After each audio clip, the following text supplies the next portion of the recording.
Hello once again, watchers of good anime. My name is Nick Pell and this is my review of Weathering with You. Now this is a 2019 anime film coming from Japan. It is from the same director who did one of my favorite anime films called Your Name. So if you have not seen that one, check it out for sure. But when I saw that the same guy was doing this new film called Weathering with You, I had to see it, so let's talk about it. Now the main premise of this film is that it focuses on a young boy named Hodaka, and he ends up running away from home to Tokyo and finding a place to live and a small part-time job, and eventually runs into this young girl named Hina who can manipulate the weather, basically cause the sun to come out when it's storming out or raining out. And they develop a friendship and a bond and a business partnership. And the film kind of goes from there and progresses. One of the best parts of this film is easily the characters of this movie because everyone is just generally so likable. They all have their own unique personalities and they all just work really well as a blended cast and have really good chemistry amongst each other. Hodaka and Hina are probably the two standouts, obviously, as they're the main leads. So seeing their relationship develop, seeing their chemistry and seeing their dialogue just bounce off of each other, it works really well. It feels really natural and it feels very, very fluid. And part of that is also due to just how good the animation is as well, because the animation, as you would expect, is superb, I think. It's really, really well done. The character models look great. The way that it showcases the weather, I think, is awesome because Your Name did a similar thing with its main plot and having to incorporate weather elements. This film does a very similar thing. The water effects look amazing in this movie. There's times where it's raining and you see just like a reflection of like rain droplets on a window. It looks super realistic and I really liked seeing that. It's really cool when you can see animation of that sort just beginning to reflect real world physics so well. It's really cool. And so the weather effects are awesome. Any CGI elements are also very well done. They look really good compared to other things. And then there's also some shots where you have just like the sun coming out of the clouds and showcasing the whole of Tokyo. Those shots just look gorgeous. You just see the whole city just highlighted in this orange gaze of the sun and it just looks awesome. It's awe-inspiring and it's really, really cool. There's also a lot of musical elements in this film, just besides just the orchestral stuff, which is also really good and well done. It has its own theme throughout the course of the film. There's also a lot of vocalized music as well, just songs in general, which kind of play in the intersecting parts of the film, kind of in between the different acts per se. And so, yeah, I enjoy those elements as well because they added kind of a flavor to what was happening at certain points of the film, which I thought really fit, kind of set the tone for the act that was to come. So I did appreciate those elements as well. The main issue that I have with the movie, however, is the plot's kind of predictable, I personally think. Aside from like the supernaturally elements, it is at its core a love story about a guy and a girl. They meet, one of them is a runaway, and you just kind of see the course of their relationship develop as things happen behind the scenes. Generally, it's pretty predictable in that aspect. What you kind of expect is going to happen and things that you learn about Hina and her powers.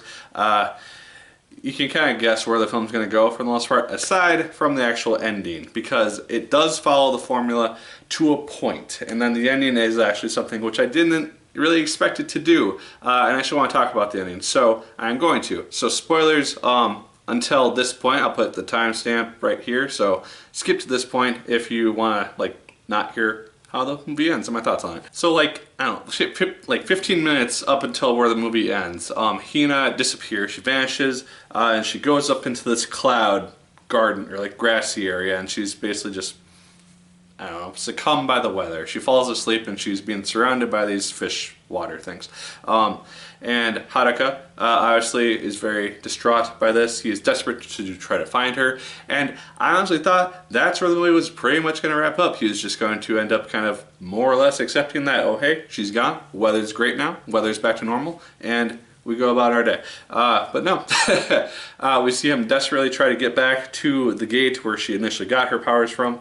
And eventually he makes it there and he ends up finding her, surprisingly, and she ends up going back down to Earth. And one thing which a lot of games, movies, TV shows, things which deal with like supernatural weather phenomenon and people who actually have some sort of control over that event, seems to usually end with like two choices. Either the person who's in control, they get sacrificed to some extent, but the weather goes back to normal, or the big basically ends. Or they end up not sacrificing the person and the catastrophe happens, but the two people get to still be together. Normally it's the first option that happens, where the person just gets sacrificed and then everything goes back to normal because it's like the right choice and everything. That doesn't happen in this movie, which I was actually kind of surprised about, when I actually appreciated, because it made it a lot more interesting. Hina goes back down to Earth, and as she basically is back on Earth, the rain starts to plummet down, and we learn later that it hasn't stopped raining for 3 years, which is really interesting to me, because Tokyo ends up underwater, and we learned from some exposition later on that Tokyo was eventually just a bay, which I didn't know.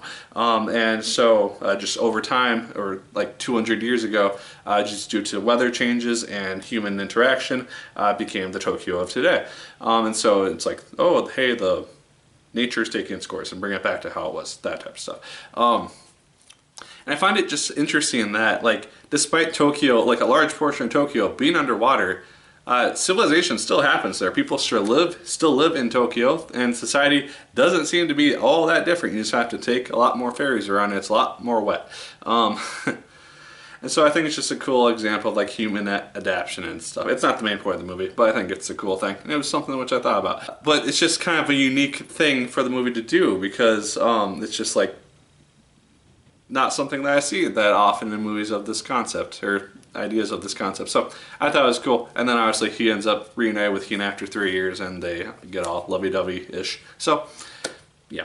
But I ended up liking the ending overall, because I think it kind of saved the movie for me overall, because like I said, the plot up to that point was a little bit predictable, and I had a general idea of how it was going to end, and then it didn't end that way, which I found interesting, and it threw me for a loop. And it surprised me, and it made me like it a lot more. Overall, I really enjoyed Weathering With You. It has its issues plot-wise. I think it's a little bit disjointed at some points, but the characters are great. The animation is superb. The music just adds a lot of different cool elements to the movie, and the ending I thought really worked well overall and did something different that I wasn't really expecting. So those are my thoughts on Weathering With You, and it is actually not just showing for like 1 or 2 nights, at least at my theater. I don't know about others, but at my theater it's showing all throughout at least the weekend. So if you didn't get a chance to see it tonight or tomorrow or anything, check it out if you get the chance, because it's pretty good. If you're into anime of this sort, you'll probably like it. So those are my thoughts on Weathering With You. Let me know yours in the comments down below. Did you like it as much as I did? Did you hate it more than I did? Let me know. What is your favorite anime film as well? Let me know your thoughts in the comments down below. Like, favorite, comment, and subscribe once again if you so choose. I appreciate it immensely. And as always, my people, my name is Nick Pell. And once again, keep on watching.